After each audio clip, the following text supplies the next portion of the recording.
La prediabetes significa que los niveles de glucosa en la sangre son más altos de lo normal, pero no lo suficientemente altos como para ser diabetes. La glucosa proviene de los alimentos que consumes. Si padeces de esto, es más probable que presentes diabetes tipo 2, enfermedad cardíaca y accidente cerebrovascular. En general, la prediabetes ocurre cuando su cuerpo tiene un problema con la insulina, pero es en la siguiente entrevista donde un experto habla a profundidad sobre la prediabetes.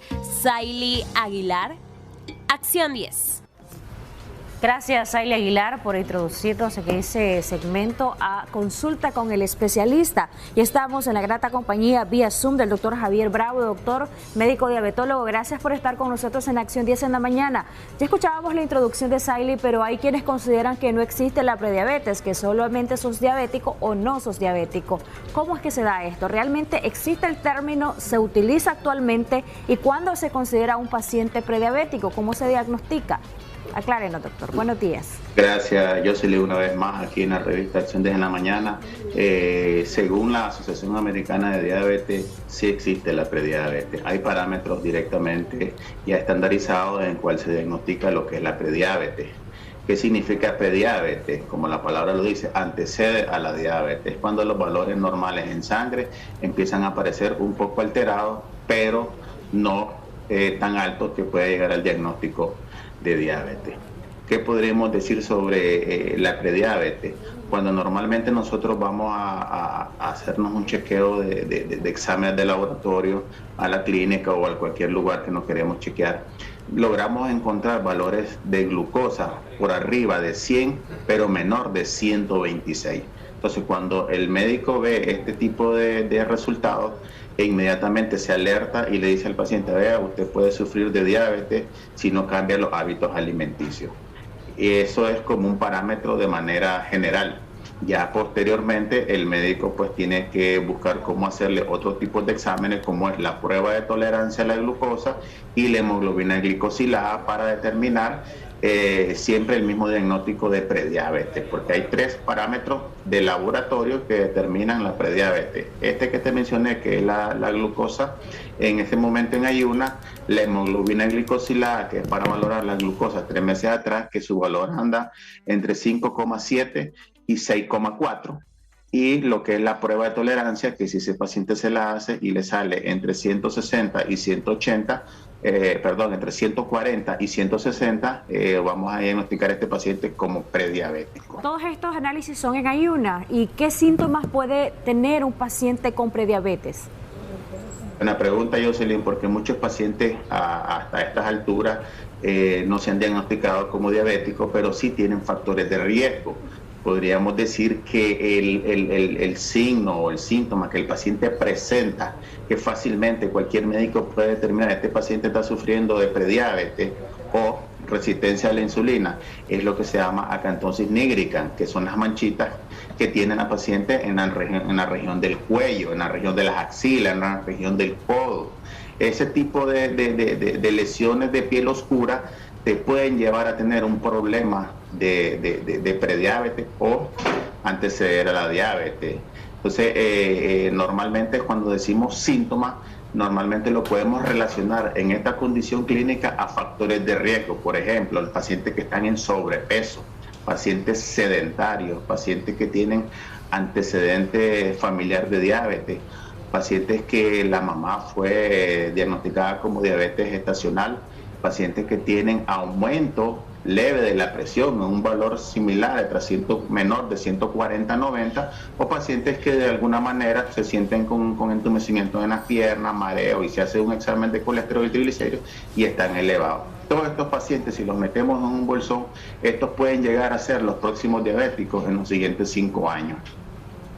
Doctor, ¿qué se debe de hacer? Los exámenes, le reitero, tienen que ser en ayunas, y el paciente prediabético, una vez diagnosticado, ¿tiene que recibir un tratamiento o se basa solamente en la dieta? Esto sí se hace en ayunas, obviamente, ¿verdad? Y he visto algunos pacientes que cuando no tienen ningún síntoma se van al laboratorio, se hacen el examen y ya cuando le encuentran un valor de 150, 160, ya no le hacen la prueba de tolerancia, porque si le introducen más glucosa a ese paciente, pues obviamente se va a descompensar y no siendo diabético. ¿Qué debemos de hacer con estos pacientes? Se le puede instaurar tratamiento, porque unas veces cuando se diagnostica el paciente que está en prediabetes ya lleva, digamos, 1, 2 o 3 años atrás de estar padeciendo de este problema. Ya pronto podría desencadenar ya lo que es la diabetes. Imagínate, yo soy un paciente que tiene glucosa de 124 y el parámetro dice 126, yo no voy a esperar a este paciente que el día de mañana tenga 126 para diagnosticarlo diabético. Podríamos someterlo a un tratamiento estricto con hipoglicemiantes orales, dieta, cambio de hábito alimenticio, bajar de peso, y si todo esto mejora en el paciente, podría regular de esa manera su nivel de glucosa, porque antes que empiece con una diabetes, pero sea lo que es el síndrome de la resistencia a la insulina, que eso puede conllevar meramente la diabetes. Hay quienes consideran que la diabetes es una enfermedad exclusiva de la gente mayor, pero se puede dar la diabetes en gente joven, tomando en cuenta que un factor de riesgo es el sobrepeso, doctor. Exactamente. Antes hablábamos de que los niños pueden desencadenar un problema de diabetes, ya que de acuerdo a los hábitos alimenticios que tienen los niños, en cuanto, digamos, al jugo, a las galletas, a lo que es la ansiedad de estar comiendo y el aumento de peso, esto te puede conllevar más adelante a padecer de la enfermedad, inclusive en pacientes jóvenes, digamos, menores de 30 años, con obesidad, sin hacer, digamos, hábitos de ejercicio. Estos pacientes pueden desencadenar fácilmente un problema de síndrome metabólico que te puede conllevar a una diabetes. No específicamente, solo se da en adultos mayores. ¿Qué importante o qué tan importante es la dieta en un paciente con prediabetes?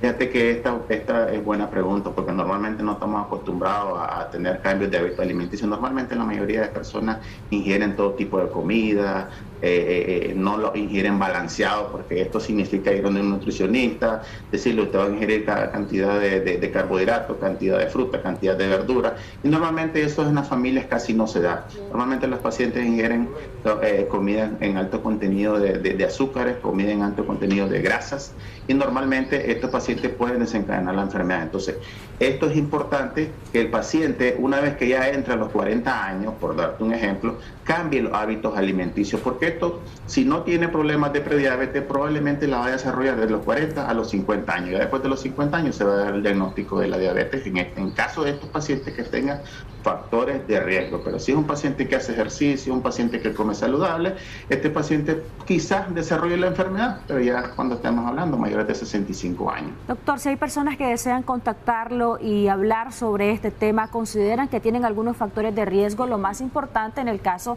de este tipo de enfermedades es diagnosticarlas de manera precoz. ¿Cómo lo pueden encontrar a usted?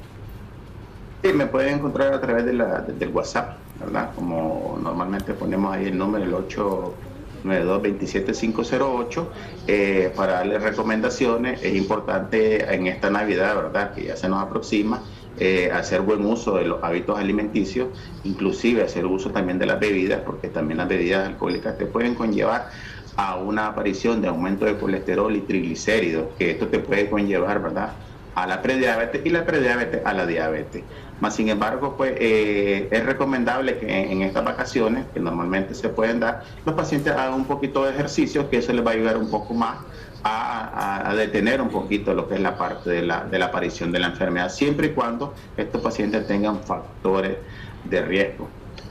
Muchas gracias, doctor Javier Bravo, por habernos acompañado y hablar de este tema de la prediabetes. Sí existe y sí debe de tratarse, diagnosticarse oportunamente sobre todo. Vamos a seguir con más de Acción 10 en la mañana. Tatiana Artiles nos tiene una excelente información. A mí me encanta ir a Simani. ¿A vos, Tati?